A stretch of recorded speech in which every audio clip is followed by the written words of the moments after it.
আসসালামু আলাইকুম প্রিয় শিক্ষার্থীরা, নাবা টিউটোরিয়ালের পক্ষ থেকে সবাইকে জানাচ্ছি শুভেচ্ছা। আমি জাফরিনা ইয়াসমিন। তো তোমাদের সাথে আমি বিশদায় বিবরণী নিয়ে আলোচনা করছিলাম। তো এই প্রত্যেকটা পর্বে কিন্তু প্রত্যেকটা ক্লাসে কিন্তু পর্ব আকারে দেওয়া থাকবে। তো সবগুলো ক্লাস ধারাবাহিকভাবে পাওয়ার জন্য অবশ্যই সাবস্ক্রাইব করে দিবে। আচ্ছা, চলো শুরু করা যাক। তো দেখো, আমি বলেছিলাম যে আমাদের আর্থিক বিবরণী করার জন্য 3টি ধাপ করতে হবে।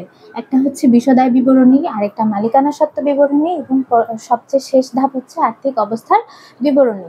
তো বিশদায় বিবরণীর মধ্যে আমাদের বের করতে হবে নিট লাভ।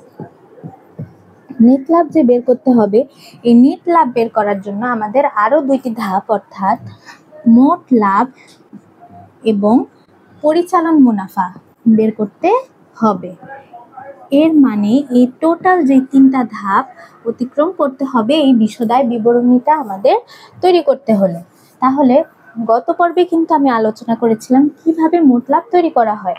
তো চলো একটু আগে থেকে বলে নেই যে কিভাবে তৈরি করতে হয়। এখানে আমাদের শুধু প্রত্যক্ষ খরচগুলো আসে ক্রয় বিক্রয়ের সাথে জড়িত, অর্থাৎ বিক্রয়ের সাথে যা যা জড়িত, বিক্রয় ফেরত হোক, বিক্রয় বাটা হোক, বিক্রয় ধারে হোক, যা যা আছে এখানে সব সেই প্রত্যক্ষ খরচগুলো আসে, এবং ক্রয়ের সাথে যেসব জড়িত সেগুলো হচ্ছে বিক্রয়, যেহেতু আয় থেকে বাদ হয়। তো গত পর্বটা যারা দেখোনি অবশ্যই দেখে নিবে, তাহলে তোমরা ভালোভাবে বুঝতে পারবে এবং ধারাবাহিকভাবে পর্বগুলো যদি দেখো অবশ্যই এখানে আর তোমাদের কোনো প্রবলেম থাকবে না।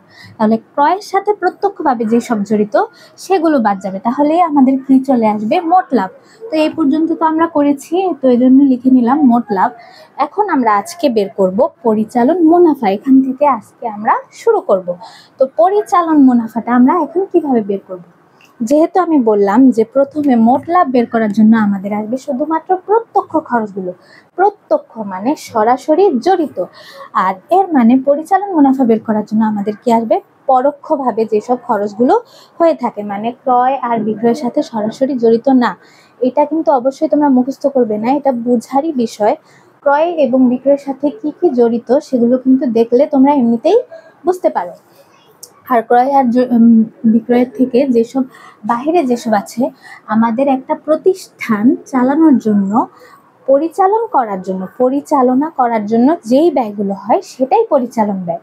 অর্থাৎ ক্রয় বিক্রয়ের সাথে জড়িত নয় এমন যে সকল ব্যয় আমাদের প্রতিষ্ঠান পরিচালনা করার জন্য পরোক্ষভাবে প্রয়োজন হয় সেগুলো হচ্ছে পরিচালন ব্যয়ের এখানে আসবে। তা আমরা মোট লাভ থেকে যদি পরিচালন ব্যয়টা মাইনাস করি তাহলেই আমরা পেয়ে যাব পরিচালন মুনাফা। আর এত বড় লিস্ট দেখে ভয় পাওয়ার কিছু নেই, এখানে তো অঙ্কে আর সবগুলো থাকবে না, যত ধরনের এন্ট্রি থাকতে পারে সেই সবগুলো আমি দিয়ে দিয়েছি, হয়তো এখান থেকে অল্প কিছু থাকতে পারে। তাহলে দেখো, আমি বলেছিলাম রেওয়া মিল এর যেই এন্ট্রিগুলো থাকবে সব একবার করে আসবে, ওকে। আর সমন্বয় যে এন্ট্রিগুলো থাকবে সেগুলো আসবে 2বার করে। তাহলে চলো বুঝে নিই। তাহলে পরিচালন ব্যয়ের মধ্যে আমাদের কি কি আসবে, এগুলো রেওয়া মিলে সব দেওয়া থাকবে, ওকে। তাহলে এগুলো একবার করে আসবে। তো প্রথমে আমরা কি লিখবো, বেতন, বহি পরিবহন, ভাড়া, বিদ্যুৎ খরচ। দেখো, এগুলো কিন্তু ক্রয় বিক্রয়ের সাথে সরাসরি জড়িত নয়, কিন্তু প্রতিষ্ঠান পরিচালনা করার জন্য এগুলো কিন্তু অবশ্যই এই খরচগুলো করতে হয়। আশা করি বুঝতে পারছো। তাহলে দেখো, যদি আমার বেতন রেওয়া মিলে তো একবার দেওয়া আছে, আমরা একবার বসাবো, কিন্তু যদি নিচে সমন্বয়ে আমাদের বেতনের সাথে বলা হয় যে বেতন অগ্রিম দিয়েছো বা বেতন বকেয়া রয়েছে, তখন আমাদের সমন্বয়ের কাজ করতে হবে। কিভাবে করব, বেতনের সাথে যদি আমাদের অগ্রিম থেকে থাকে আমরা কি করব, অগ্রিমকে মাইনাস করে দিব। জাস্ট বেতনের যে অ্যামাউন্টটা রেওয়া মিলে দেওয়া থাকবে সেখান থেকে কত টাকা অগ্রিম সেটা মাইনাস করে দিব। আর যদি আমাদের দেওয়া থাকে যে না, বেতন বকেয়া আছে, তখন জাস্ট বকেয়ার যেই অ্যামাউন্টটা দেওয়া থাকবে সেটা যোগ করে দিব। আচ্ছা, এরপর বহি পরিবহন মানে হচ্ছে বিক্রয় পরিবহন। আমাদের কিন্তু মোট লাভে একটা পরিবহন ছিল, সেটা হচ্ছে ক্রয় পরিবহন বা আন্তঃপরিবহন। যদি শুধু পরিবহনও উল্লেখ থাকে তাহলে আমরা ওইটাকে ক্রয় পরিবহন হিসেবেই কিন্তু ধরবো, তাহলে সেটা যাবে ক্রয়ের সাথে কিন্তু। আর এটা হচ্ছে বিক্রয় পরিবহনটা এখানে আসবে পরিচালন ব্যয়ের এখানে। আবার ভাড়া সেম, যদি অগ্রিম থাকে তাহলে মাইনাস, আর যদি বকেয়া থাকে তখন প্লাস হবে। এভাবে বিদ্যুৎ খরচ, অফিস খরচ সবগুলোর ক্ষেত্রে কিন্তু একই কথা বলবো যে অগ্রিম থাকলে সবসময় মাইনাস হবে, আর যদি বকেয়া থাকে প্লাস হবে। প্রদত্ত বাট্টা, আচ্ছা বাট্টা মোট লাভ বের করার জন্য কিন্তু ক্রয় বিক্রয়ের সাথে বাট্টা আমরা মাইনাস করেছিলাম, সেটা হচ্ছে কারবারি বাট্টা। কারবারি বাট্টা কোন বাট্টা? যেগুলো ক্রয় আর বিক্রয়ের সাথে জড়িত।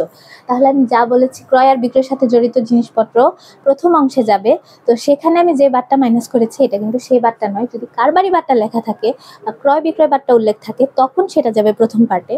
আর যদি শুধু বাট্টা থাকে, প্রদত্ত বাট্টা থাকে, প্রাপ্ত বাট্টা থাকে, তখন এটা এই পার্টে আসবে। আচ্ছা, এরপর সম্পদের মেরামত, এটাও একটা খরচ। ডাকতার খরচ, এগুলো খরচটা এখানে আসবে। আচ্ছা, বিজ্ঞাপনও একটা খরচ এখানে আসবে। তো বিজ্ঞাপনের সাথে দেখো বিনামূল্যে পণ্য বিতরণ আমি প্লাস করেছি। আমি যেহেতু আগে বলেছি যে সমন্বয়ের প্রত্যেকটা অংশ দুইবার করে আসবে, তো গত পার্টে আমরা কি বলেছিলাম যে বিনামূল্যে পণ্য বিতরণ যদি থাকে এটা আমাদের ক্রয়ের সাথে জড়িত একটা ব্যাপার, কারণ এটা ক্রয়কে কি করে, কমিয়ে দেয়।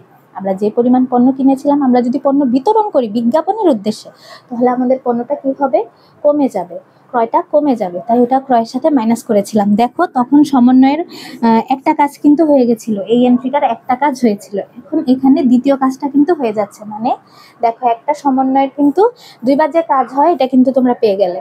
তো এখানে হবে বিজ্ঞাপনের সাথে, এটা যেহেতু বিজ্ঞাপনের সাথেও জড়িত একটা এন্ট্রি, যেহেতু বিনামূল্যে পণ্য বিতরণ আমরা করছি বিজ্ঞাপনের উদ্দেশ্যে, তো এটা বিজ্ঞাপনকে বাড়িয়ে দিচ্ছে, এটা যোগ হবে।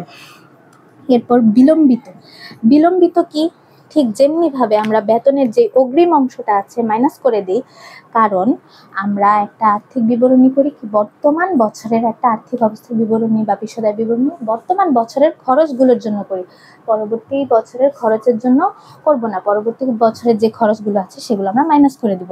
তো অগ্রিম যে বেতন আমরা পরবর্তী বছরের জন্য পে করে থাকি সেটা যেহেতু আমরা মাইনাস করে দিই, তাহলে বিজ্ঞাপনের ক্ষেত্রে সেম, এখানে বিলম্বিত বলতে অগ্রিম বিজ্ঞাপনই বোঝাচ্ছে। তো বিজ্ঞাপনকে আমরা অগ্রিম বিজ্ঞাপন বলি না, আমরা কি বলি, বিলম্বিত বিজ্ঞাপন। মানে এইটা আমরা পরবর্তী বছরের জন্য দিয়েছি, এটা আমাদের এই বছরের জন্য না।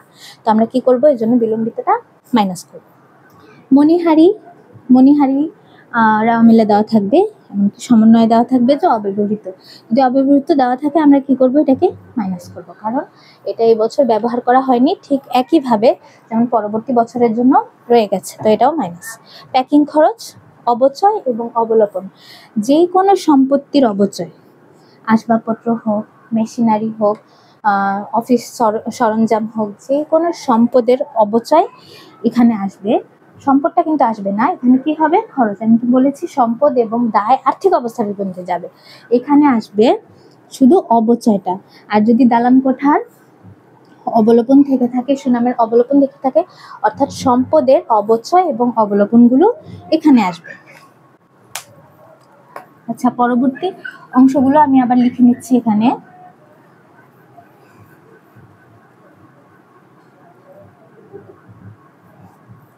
পরবর্তী অংশ আমি আবার তুলে নিলাম। তাহলে এর পরবর্তী অংশে আমাদের আসবে অফিস খরচ, ভ্রমণ খরচ, এগুলো কিন্তু আমাদের প্রতিষ্ঠানে পরিচালনা করার জন্য খরচগুলো হয়ে থাকে, অফিস খরচ, ভ্রমণ খরচ, বিদ্যুৎ খরচ। এরপর অনাদায়ী পাওনা, যেটা নিয়ে তোমাদের সবচেয়ে বেশি সমস্যা। আচ্ছা দেখো, অনাদায়ী পাওনা হলো কুরিন। ওকে, এটার আরেকটা নাম হচ্ছে কুরিন।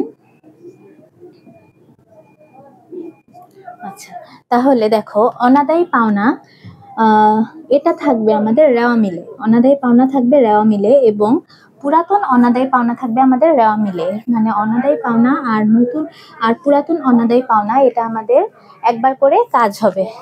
কিন্তু আমাদের নতুন অনাদায়ী, আমি সংক্ষেপে লিখেছি, আশা করি তোমরা বুঝতে পারবে। নতুন অনাদায়ী পাওনাটা আমাদের থাকবে সমন্বয়ে, রেওয়া মিলের নিচের অংশে। আর নতুন অনাদায়ী পাওনা সঞ্চিতি, এটাও থাকবে আমাদের রেওয়া মিলে। তাহলে দেখো কিভাবে থাকবে সেটা আমি তোমাদের বুঝিয়ে দিচ্ছি। অনাদায়ী পাওনা বা কুরিন এটা আমাদের রেওয়া মিলে দেওয়া থাকবে, পুরাতন অনাদায়ী পাওনা সঞ্চিতিটাও আমাদের রেওয়া মিলে দেওয়া থাকবে। আর যে নতুন অনাদায়ী পাওনা এটা আমাদের সরাসরি এভাবে দেওয়া থাকতে পারে যে দেনাদারের নিকট এত টাকা আদায় করা, দেনাদারের নিকট থেকে এত টাকা আদায় করা যায়নি, ধরো 2000 টাকা আদায় করা যায়নি, সেটা আমাদের কি হবে? নতুন অনাদায়ী পাওনা। আমাদের যেই নর্মালি অনাদায়ী পাওনাটা থাকবে সেটার সাথে আমাদের নতুন করে যেই অনাদায়ী পাওনাটা আছে সেটা যোগ করতে হবে। আমাদের এভাবে দেওয়া থাকবে না যে নতুন অনাদায়ী পাওনা 2000 টাকা, এভাবে দেওয়া নাও থাকতে পারে। আমাদের কিভাবে লেখা থাকবে যে দেনাদারের নিকট থেকে 2000 টাকা আর আদায় করা যায়নি। তখন আমরা কি করব? এটা অনাদায়ী পাওনার পরিমাণকে বৃদ্ধি করছে, তাহলে এটা আমরা কি করে দিব? যোগ করে দিব। আর সঞ্চিতিটা কিভাবে থাকতে পারে? এখানে বলবে যে দেনাদারের মধ্যে 2% অথবা 5% সঞ্চিতি ধরো। তখন আমরা কি করব? দেনাদারের উপর এই পার্সেন্টেজটা ধরবো, সেইটা হবে নতুন অনাদায়ী পাওনা সঞ্চিতি। অঙ্ক করার সময় তোমরা এটা ভালোভাবে বুঝতে পারবে। তো সেটা হচ্ছে নতুন অনাদায়ী পাওনা সঞ্চিতি। আর পুরাতন যে অনাদায়ী পাওনা সঞ্চিতি সেটা র মিলে থাকবে, সেটা একবারই চলে আসবে। আর এই দুইটা এন্ট্রি, আমি যে বললাম যে সমন্বয়ের এন্ট্রিগুলো দুইবার যায়, এগুলো আর কোথায় যাবে? সেটা যাবে দেনাদারের সাথে, সেটা যাবে সম্পদ পাশে। আমরা যখন দেনাদার তো আমাদের সম্পদ, যখন আমরা আর্থিক অবস্থার বিবরণীটা করব তখন দেনাদারের সাথে এগুলোর কাজ হবে। তো দেখো, নতুন অনাদায়ী পাওনার অ্যামাউন্টটা তো দেওয়াই থাকবে, কিন্তু এই সঞ্চিতির অ্যামাউন্টটা আমরা এত পার্সেন্ট, এটা কিসের উপর ধরবো? এটা কিন্তু সরাসরি দেনাদারের উপর দেওয়া যাবে না। যদি 50,000 টাকা দেনাদার থেকে থাকে এবং এর সাথে অলিখিত বিক্রয় বা ধারে বিক্রয় থাকে, সেগুলো যোগ করতে হবে। যোগ করার পরে সবশেষে যে দেনাদারটা হবে সেইটার উপর পার্সেন্টেজটা ধরতে হবে। আর যদি নতুন অনাদায়ী পাওনা থেকে থাকে সেটা এরপর সবশেষে পার্সেন্টেজটা ধরতে হবে। যখন আমরা অঙ্ক করাবো তখন পার্সেন্টেজটা কিভাবে ধরতে হয় সেটা শিখিয়ে দিব। তো দেখো, সবকিছু এই যে এর আগে আমি যে লিস্ট এখানে তুললাম সেইগুলো প্লাস এগুলো, এই সবগুলো ব্যয় একসাথে আমরা যখন যোগ করার পরে এই যে একটা অ্যামাউন্ট হলো, এই অ্যামাউন্টটাকে আমরা কি করব? মোট লাভ থেকে বিয়োগ করব। মোট লাভ থেকে যদি আমরা বিয়োগ করি তখন যেটা আসবে সেটাই হবে আমাদের এই পরিচালন মুনাফা, সেটা হবে আমাদের পরিচালন মুনাফা। তাহলে আমাদের মূলত কি করতে হবে? মোট লাভ থেকে পরিচালন ব্যয়গুলোকে বাদ দিতে হবে, তাহলে আমাদের চলে আসবে পরিচালন মুনাফা। তো এর পরবর্তীতে আমাদের কি অংশ রইল? নিট লাভ বের করা। তো পরবর্তী ক্লাসে ইনশাল্লাহ আমরা নিট লাভ কিভাবে বের করতে হয়, এটার পরবর্তী অংশে কিভাবে নিট লাভ বের করতে হয় সেটা তোমাদেরকে বুঝাবো। তাহলে দেখো, আমরা গত ক্লাসে যা তোমাকে মোট লাভের যে একটা লিস্ট দিয়েছিলাম, যে একটা ছক দিয়েছিলাম, সেটা কিন্তু অবশ্যই নোট করে রাখবা। আর এগুলো অবশ্যই নোট করে রাখবা। আর এতগুলো এন্ট্রি দেখে ভয় পাওয়ার কিছু নেই, অঙ্ক কিন্তু করতে করতে এগুলো সব ইজি হয়ে যাবে। আর অবশ্যই এটা মনে রাখবা যে ক্রয় বিক্রয়ের সাথে যেগুলো জড়িত এগুলো প্রথম অংশে যাবে, আর যেগুলো জড়িত না এন্ট্রি দেখলেই কিন্তু বোঝা যাচ্ছে, তো এগুলো চিন্তা করার কোনো দরকার নেই।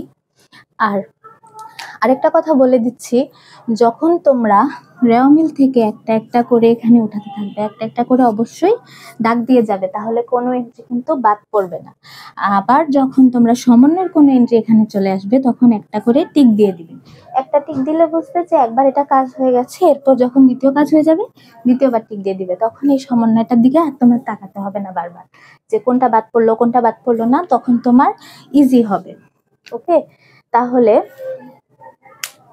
ঠিক আছে, তাহলে পরবর্তী ক্লাসের জন্য প্রিপারেশন নিবে, অবশ্যই এগুলো আবার দেখবে।